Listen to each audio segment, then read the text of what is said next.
Hello and welcome to Daily Politics on Trust TV. On this program, we discuss issues around politics, policy, and governance.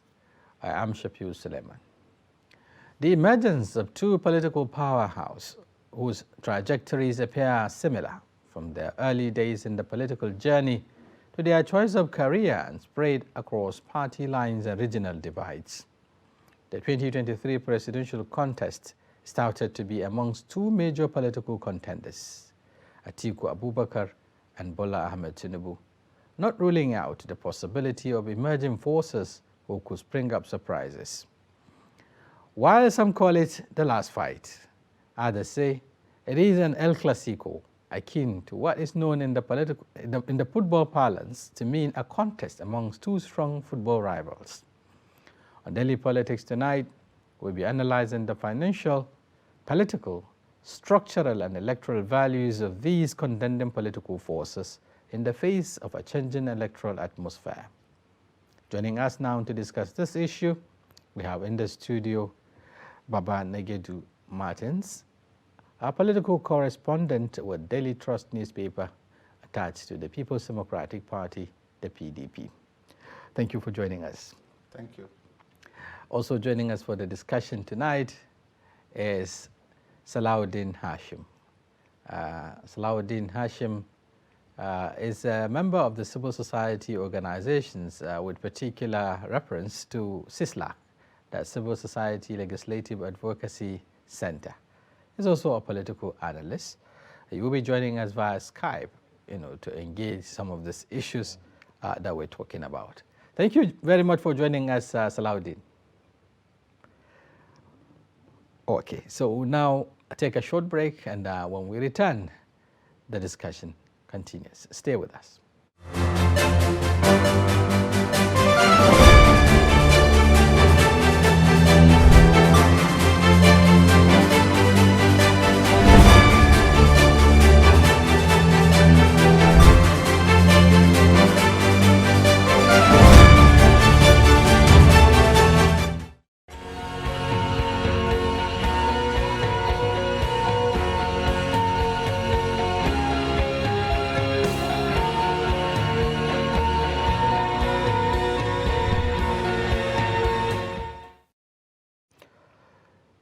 Thank you very much for staying with us.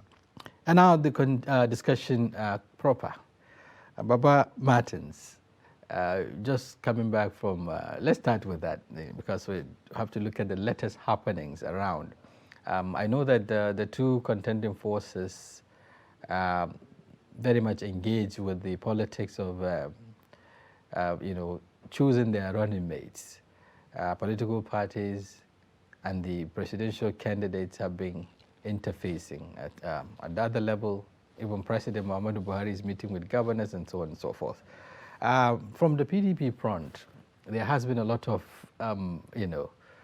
speculations around who could emerge the running mate.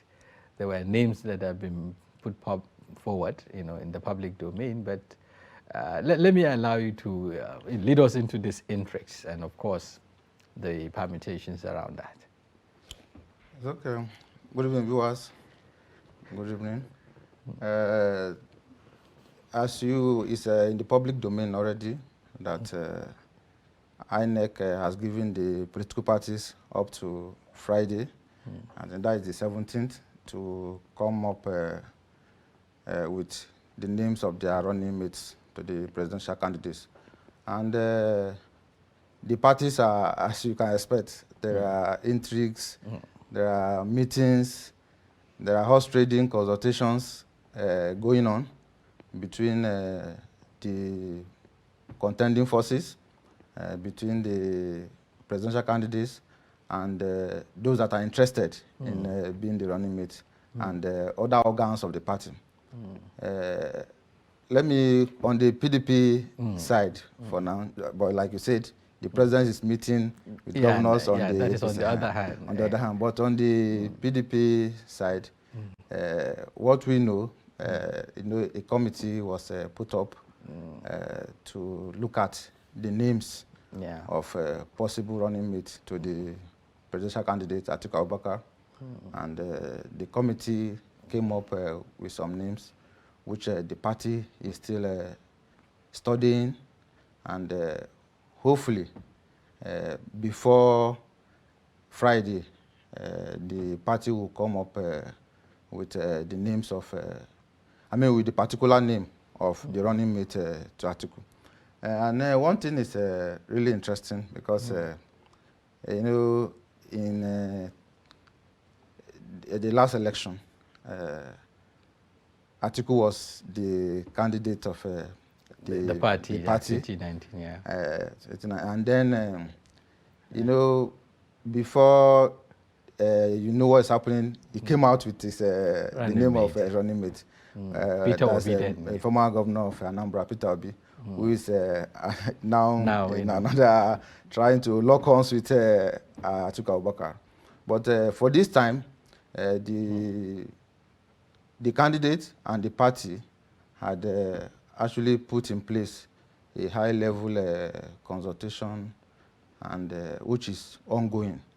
And we believe that just like even the chairman of the party recently said, they are looking at some of these issues, and then the party intends to come out with a name that is accepted to finally decide to all the parties. Okay. Yes. I understand we have to take a break, perhaps to bring in our guest who is joining us via Skype. Stay with us. We'll be back shortly. Daily, we bring you updates around politics. People like you who are very young, you have no future. Anybody now who is 30 years, if what is happening to them continues, by the time you are 60, you will have no country. The DPO of a particular unit does not have to wait until the commissioner tells him what to do within his jurisdiction. We have political parties on the ground. Some of them have been there for years.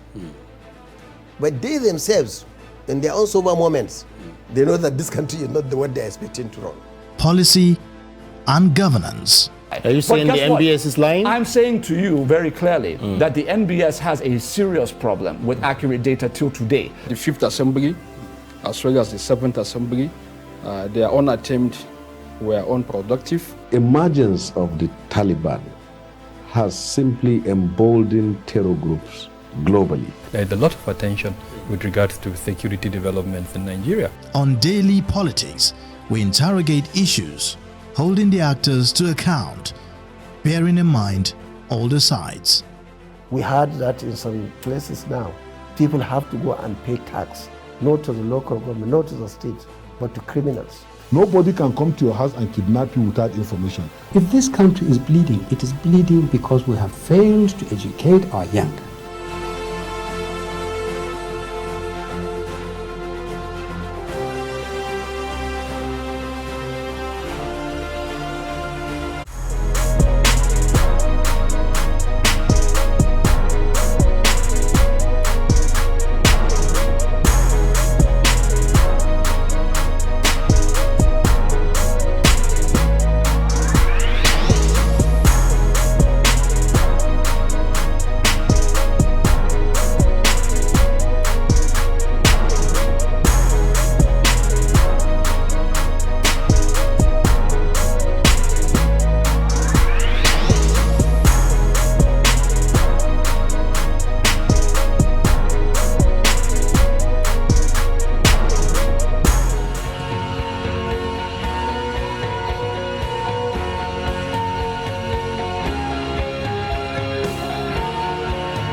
Thank you very much for staying with us. It's still Daily Politics.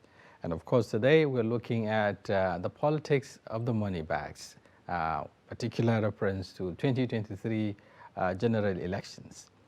And just like I said earlier on, we'll be joined by Salahuddin Hashim, who is going to talk to us via Skype. And of course, in the studio, we have Dr. Abubakar Kari, who is also a political sociologist, and of course the Dean Student Affairs of the University of Abuja. Thank you for joining us, Doctor. Thank you for having me. Yes. Okay, let's go to Salahuddin, who has been online to join us. Salahuddin, if you're there, thank you for joining us.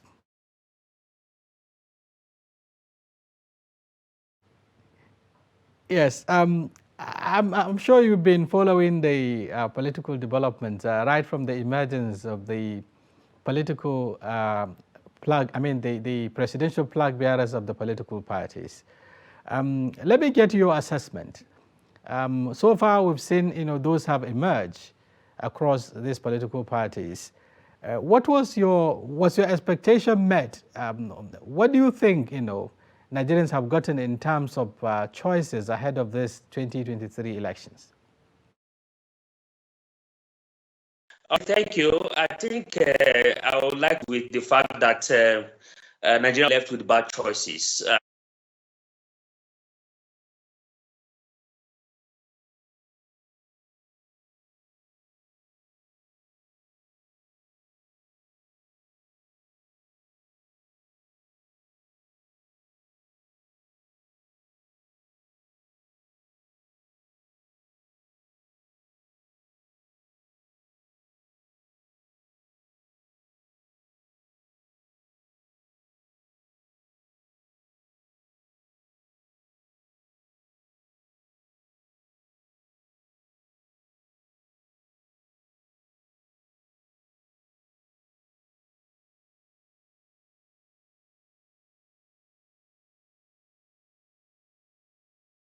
Created a debt around this.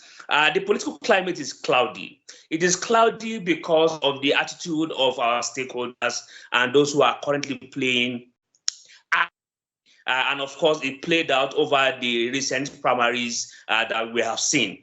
And the danger is that the level of greed that we have seen that is being played by has created a very process.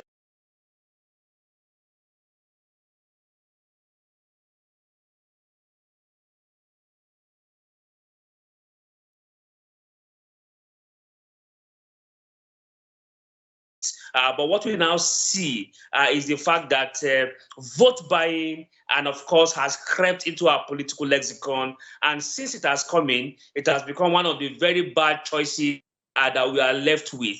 And of course, the implication here, the grave implication is that Nigeria brand of democracy from a government of the people, by the people, and for the people, to that of the rich, for the rich and juggernauts. That is what they call plutocracy. And if you like, you call it plutocracy. It is actually a society that is ruled and controlled by people of great wealth and income. And that is actually a great danger for our political climate, political atmosphere, if we do not rescue it. We have from the beginning how political parties have actually brought up a very huge humongous amount as prizes that were being tagged, which tells us very clearly that our political offices are now up for sale. 100 million naira in a country where 3 million people below poverty line is indeed a very worrisome development that I think we need to pay a lot of attention to. Political actors and political discussants should begin to get worried. Because it's now very obvious and very clear that everything that concerns politics in this country is up for sale. And the root cause for all of these political woes stem from the humongous cost of our public office. And the danger would be that for anybody who had spent this much is actually seeing it as an investment. And yes, if you do an investment in everything, yes, you talked about the role played by our delegate system in throwing up these candidates that we're seeing today, and perhaps from your estimation that Nigerians are left with what you call bad choices or so. But then there's also some level of encouragement, some would say, in the part of INEC with regards to the transformation that was brought into the electoral process. And of course, the level of awareness and advocacy that is going on. It appears Nigerians are also rising up to the occasion, perhaps to change the narratives. We've seen people scrambling, for PBCs and what have you.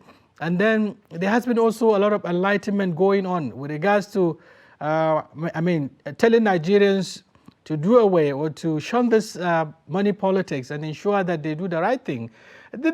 Shouldn't this give us some level of encouragement that beyond what we see, the electorate can still do the needful in terms of bringing about the kind of leadership they want? Yeah, I agree with you very clearly, but you agree with me that if a very good candidate didn't make it to become a flag bearer in the first place, whatever amount of PVC you get, you have to make with good choices. And that for me is the beginning selection process, and that in itself had actually demonstrated in our recent experience to let us know that yes, INEC is actually one of the very heavily reformed institution of government in the last 1 decade. And I'm to INEC, they have dedicated themselves to transformation and of course moving away from the analog system to something that is globally acceptable. But the fact is that if within the primaries, the democratic process does not just begin at the ballot. It begins from the time the itself throws up available candidates, okay? And if it fails in its responsibility to provide capacity and capability and provide efficiency and provide us with a leadership that is actually forward-looking. What we would have as a byproduct and the consequence of money politics or the politics of money, depending on which one is very convenient for, is the fact that we have leaders that are successful, inept, that are ineffective, that are clueless, and people who will continue to hunt for our public commonwealth. And that is exactly the challenge that we have. So if political parties internally have failed us in terms of providing us with good choices, then citizens have much option. Citizens can, for instance, go in and make political, and that's why during the amendment of the Electoral Act, people were very concerned, particularly the civil society, and were actually saying that, look, the provision for direct primaries should also be left open. Yes, we might think it is very costly, we might think it is bureaucratic, we might think it is difficult, but the options are there that parties and members, card-carrying members within the political party can now make available choices. If that is not the case continually, we will continue to just borrow money from banks. And if anybody who invests money in it will see it as something that he needs to withdraw from. Okay, we'll get back to you, Salahuddin. Back in the studio, let me get your views, Dr. Abubakar Kari. He talks about the choices, and perhaps the expectations are dashed with regards to the kind of people that have been thrown up by the parties as candidates. But then one thing that perhaps he need to also explain to us, but perhaps when we return, is why he considered them bad choices. We have, among the two contenders, major contenders in the presidential race, people who have experiences in the polity, people who have held, offices in the past. When we talk about the likes of Bola Tinubu, who has been governor for 8 years and so on. We talk about Atiku Abubakar, has been vice president for 8 years. These are people who have experience. But then, looking at their experiences and their network in terms of structure and what have you, is it right to say, they don't meet up with the expectations of Nigerians? Yeah, let me begin by saying that I actually do not subscribe to the view that Nigerians have been presented by what Mr. Salahuddin said, bad choices. Unless if we are trying to restrict the choice to 1, 2, 3 candidates, and unless if we are restricting ourselves to the presidential candidates again. I think it is more helpful to look at the entire primaries at all levels, in all circumstances.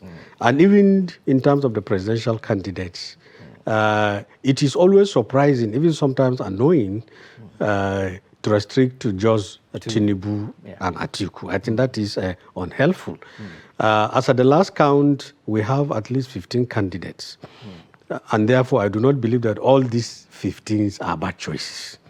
And it is even debatable and contestable to say, even for the major parties, the choices are bad choices. However, I will agree that the undue monetization of the electoral process is very bad. And at all levels, it is possible that it has thrown up only people who could favorably participate in the transactional type of politics that we have seen. I also concede to the fact that it is quite possible that so many otherwise very good, very competent aspirants has been knocked out or has been excluded because of money. But then there are two issues that we should take into consideration. Number one, I strongly believe that a country or a democratic process deserves the kind of people it gets. Okay, that is one. So Nigeria is now in a kind of a phase. It will likely be a passing phase. But this phase that we are experiencing is susceptible to being manipulated, to being hijacked, to being dominated by the moneybags, the plutocrats. With time, I believe this thing will dissipate. It is just a passing phase. Right. Okay. Looking at the fact that we're expanding the scope now, beyond just the two persons that we are known, or rather we are looking at, and virtually everyone is looking at. This is also as a result of the fact that the polity is being seen to be more like a two-party system, except now that we're beginning to see some parties also coming up strongly, like the NMPP, for instance, the Labour Party, the SDP, and so on. But then before now, it's just about two parties contest, so to speak. Now, looking at what we have in terms of the candidates racing to become president in Nigeria, and looking at what they have done in terms of their past, their scorecard, or what they have done, or what they can show Nigerians, do you still see this issue-based, kind of debate, as we head towards the 2023 election, beyond just the money issue? Do you see them coming up with solutions to the problems Nigeria is facing today? Well, we have about 8 or 9 months to conclusively and fairly judge whether there will be issue-based campaign. Even the main campaign will kickstart in September. However, if history is anything to go by, issues are usually relegated in Nigerian politics during campaigns to personalities. But I believe the performance or otherwise of APC as a party has almost made it compulsory, mandatory for certain issues to crop up. Certain issues that will seriously be debated and which will constitute asset and liabilities to the candidates. I also believe that in as much as the personalities of the candidates are also going to be major issues, also the track record and performance, pronouncements, antecedents, utterances, and so on and so forth of the major candidates will also be an issue. Very clearly, the candidates of the APC and PDP are, okay, for instance, as far as I'm concerned, they are about the best, so to say, you can find in that setup. You can hardly find somebody of better political antecedent, experience, exposure, network, reach, connection, and so on and so forth than Atiku in PDP and then Tinubu in the APC. These are people who have been around for some time, in the last 30 years. But we're looking at the impact. What impact have they been making in the Yes, politics? it is the impact that is going to be interrogated. If some of them have been bandying their past, their antecedents, as their major selling points, all these things are going to be interrogated for good and for ill. Right. And when you say impact, it is quite flexible as a concept. Yeah, what I'm talking about, well, we know so far, they've been talking about their presence, the fact that they've been there since 1992, so to speak. They've been part of the political processes and what have you. And they've also held offices. It is wanting to hold an office is another to know, to measure whether you have made the desired impact. They've also been talking about their ability, to raise people, to build people, to mentor people who have been at various levels of governance and so on. That is perhaps if we're talking about the APC presidential candidate. And then looking at the PDP presidential candidate again, you say it's one who has been, he's been number 2, at some point in the policy making decision of the country. And then even though there's not much to say with regards to his mentorship ability or result, because there hasn't been much people that have been held offices that can be, that can be assessed. I don't know if you're looking at this. I think this is a rather narrow prism within which to look at these individuals. You have mentioned that they have been in politics for 30 years. Both of them have held positions. They have performed. They have been associated with one thing or the other. Beyond mentoring individuals, Bola Ahmed Tinubu was a governor of Lagos State for 10 years. There were so many things that transpired during his tenure as Lagos State governor. There are certain pronouncements that he has made. He has come along as belonging to certain ideology. There are some kind of political beliefs that he has espoused. On the other hand, Atiku Abubakar, for instance, he has already come up with a document. That document, I've gone through it. The policy document. Yes, it is going to be very, very controversial because its content, there are certain things that are acceptable to me. Some of them, they are highly unacceptable, even objectionable. And I'm sure I'm not the only person. I'm sure so many other people have been reading through that document.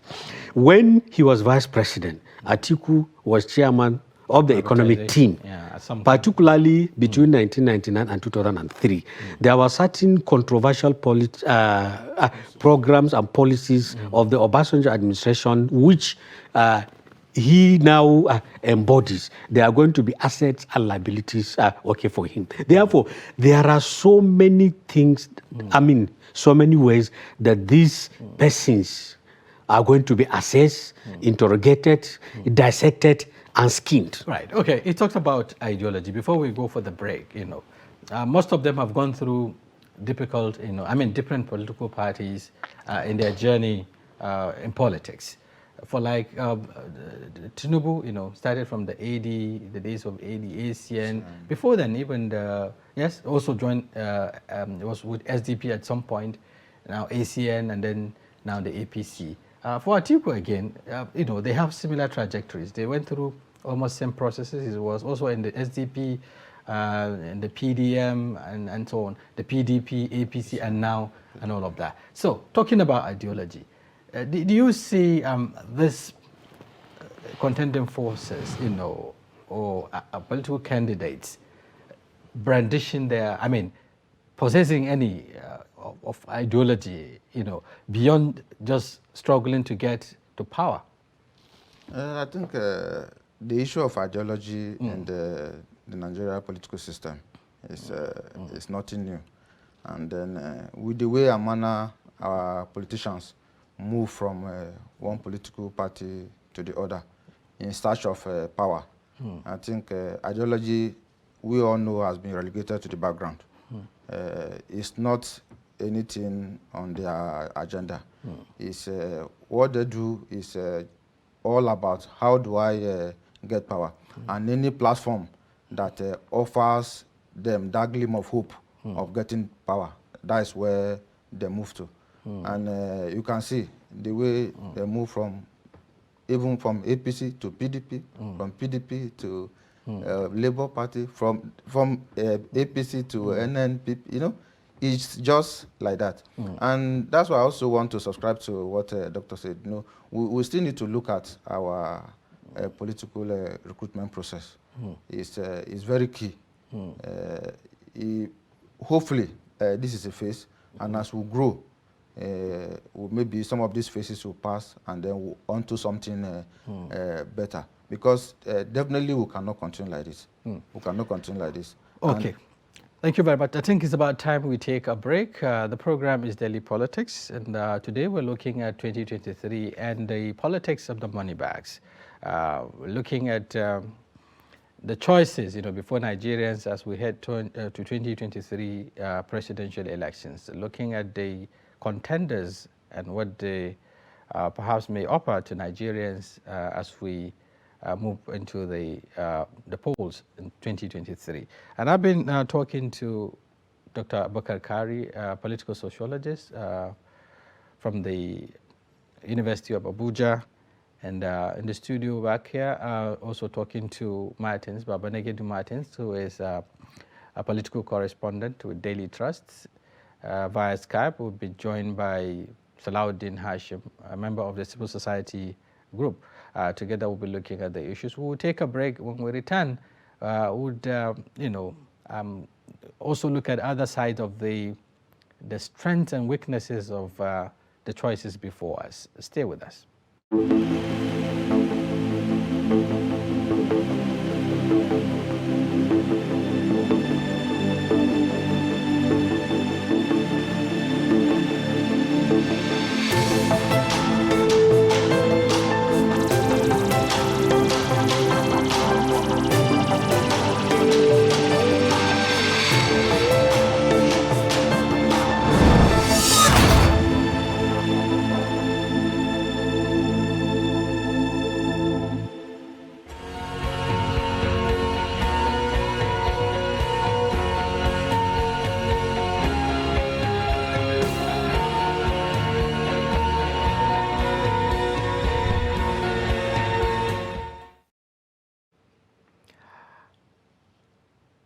Thank you very much for staying with us on Daily Politics.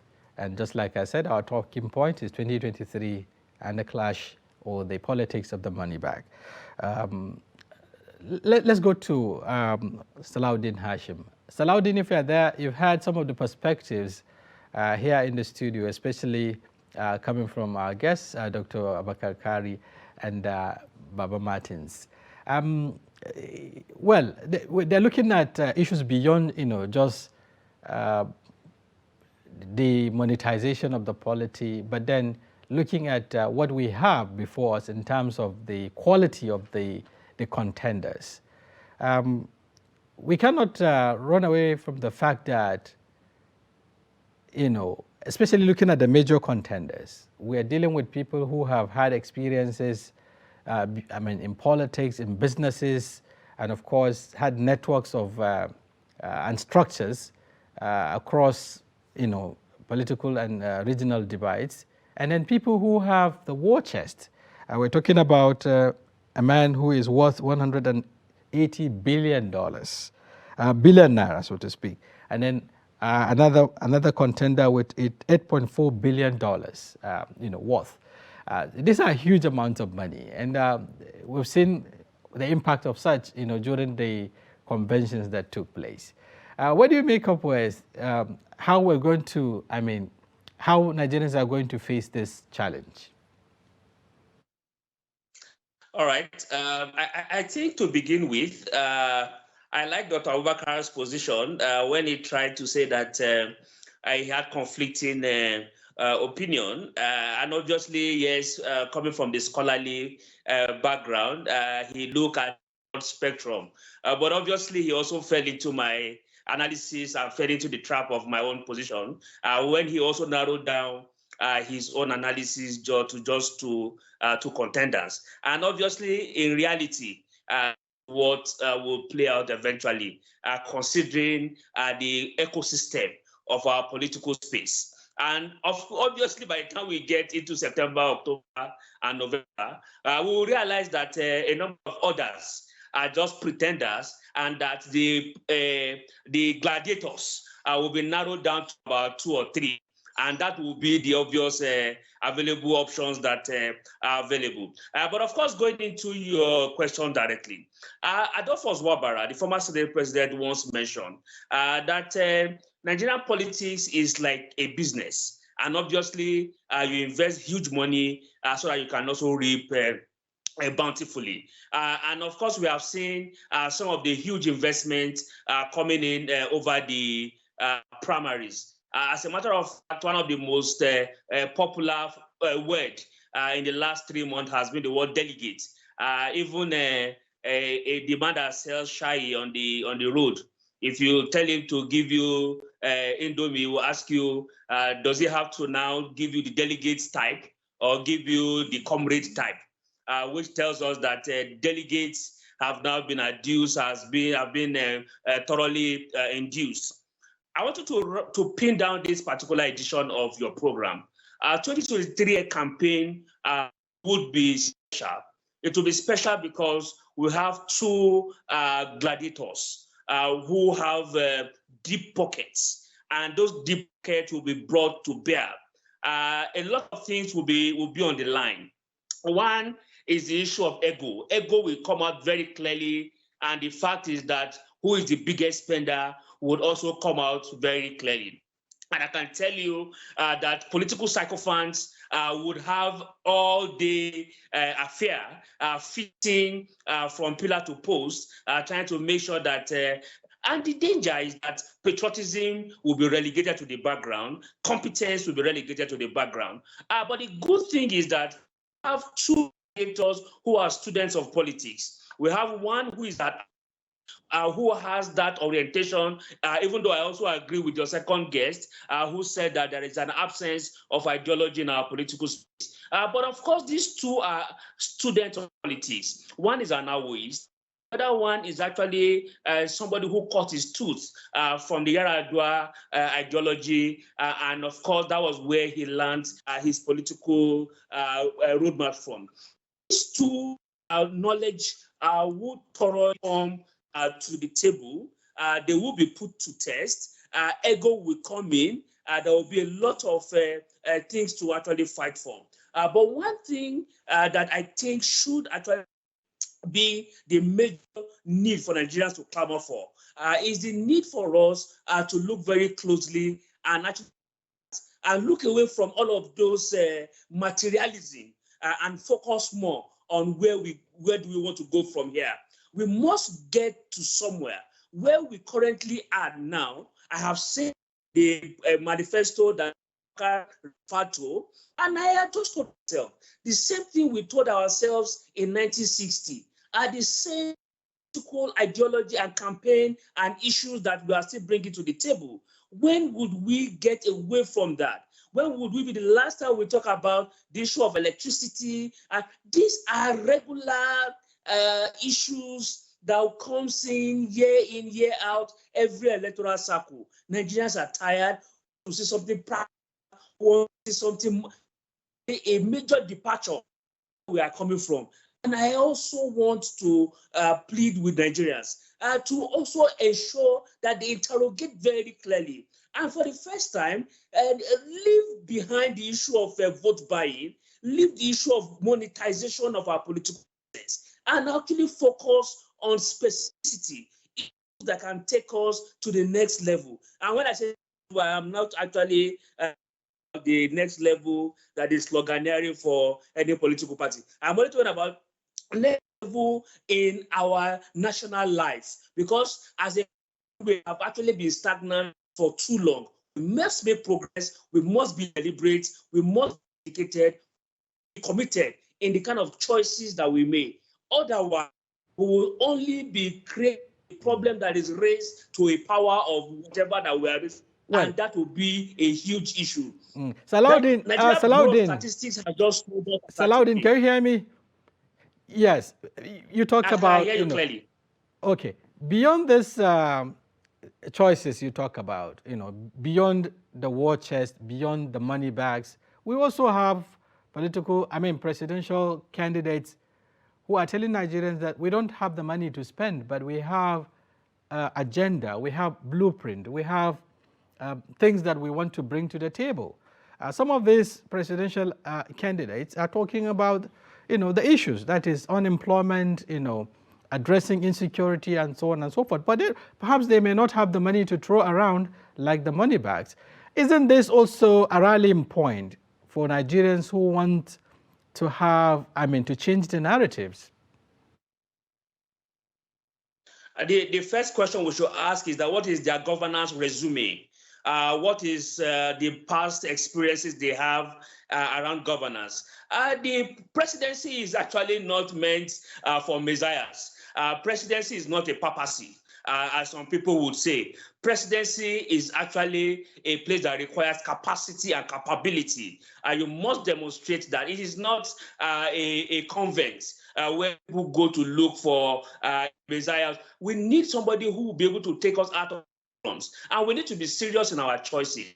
Some people are just too academic in whatever, they can articulate position, but what is the governance resume that they put to the table? The presidency is actually, if you look at the average of world leaders today, average of world leaders are not young, if you look at it, and it is not because that young people should not, young people should be given chances to prove themselves. But of course, experience plays a whole lot in the choice of a president.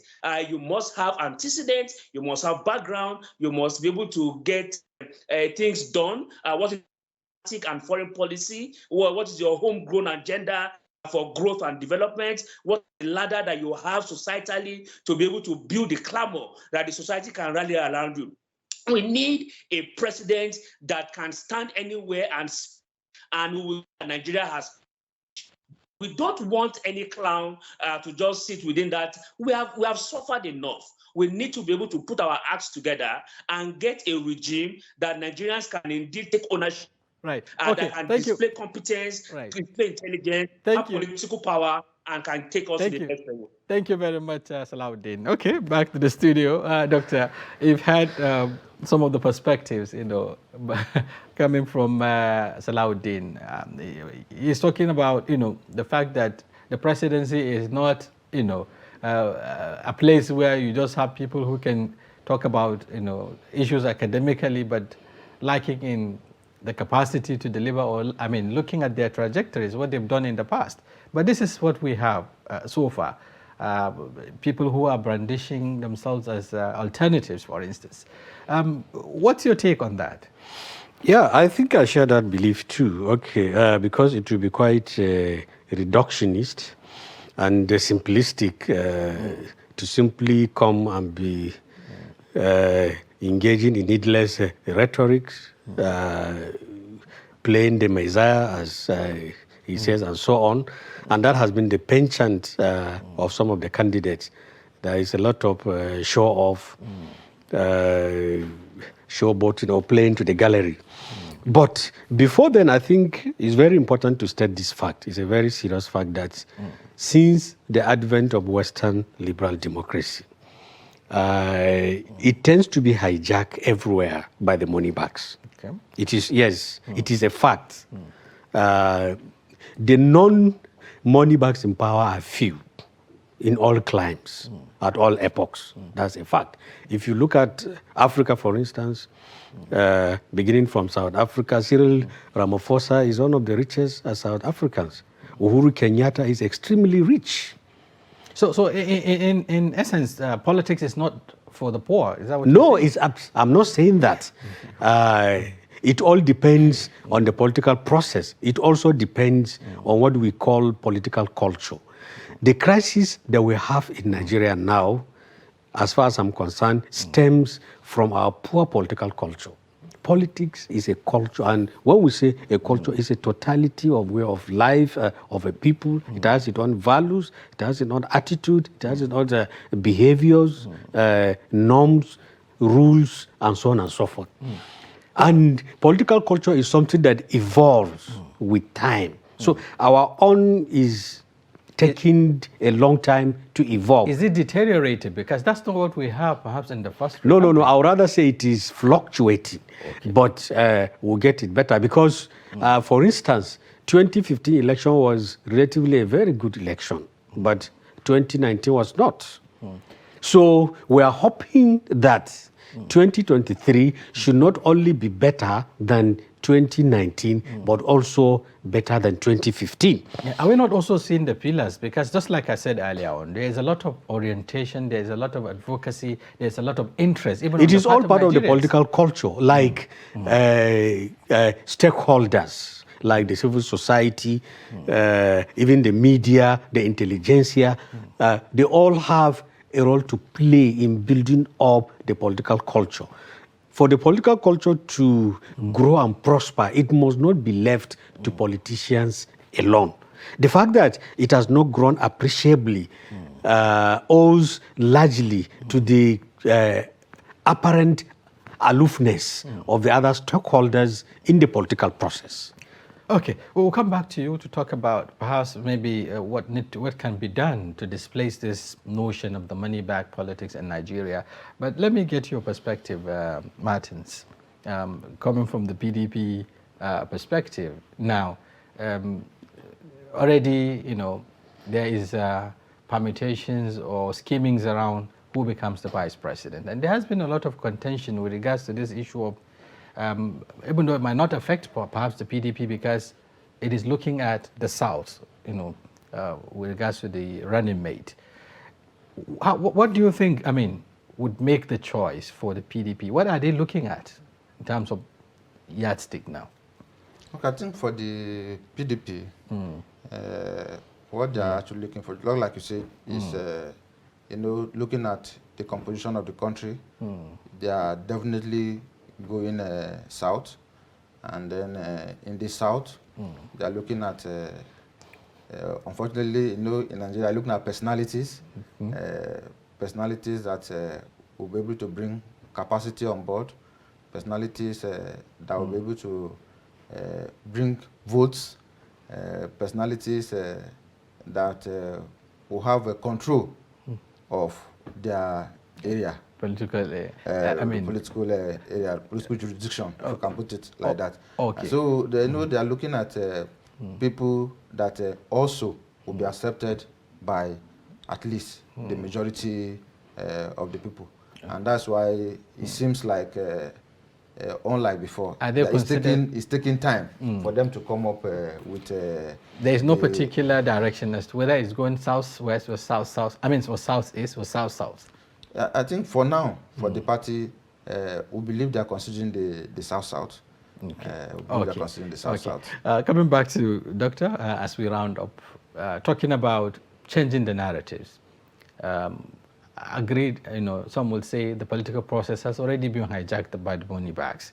We've seen the manifestations, right from the recruitment process in terms of who becomes, a candidate and so on. And now going into the main election 2023. How do you think this can be displaced? Yeah, it's simple, through participation. You see, politics, one of the cardinal principles of politics is participation. And when we say participation, it is not only by politicians, and it is not only about voting, coming out to vote. Virtually all adult of franchise age, even children, have a role to play in participation. We should come out and speak up. We should hold our leaders accountable. We should insist that the right thing should be done. All these amendments that have been effected from 2006 to now to the electoral process, for instance, and the 1999 Constitution, they came as a result of outcry, as a result of the fact that Nigerians have identified loopholes, lacuna within our laws. And therefore, the way to end even this plutocracy is for Nigerians to come out and say no we do not want. Let it be incorporated in the electoral process after 2023. For instance, that the parties must not charge above so amount. That we can also look at all the loopholes in the processes, that produce candidates, whether direct, Delegate indirect, system or whatever. or consensus. Issues have come out, and the good thing is, after every election cycle, there are issues that always come out. So we should try to nip them in the bud. But we can only succeed if all Nigerians come out, particularly the stakeholders. And the major stakeholders are, of course, the civil society, the media, and the intelligentsia. Thank you very much, Dr. Abubakar Kari, for your perspectives, Martins, for also talking to us on daily politics. We also appreciate you, Salahuddin Hashim, all the way, talking to us on daily politics this evening. We really appreciate. So, on behalf of the crew, and the guest and the technical crew, my name is Shafiu Suleiman. Do have yourself a wonderful evening ahead.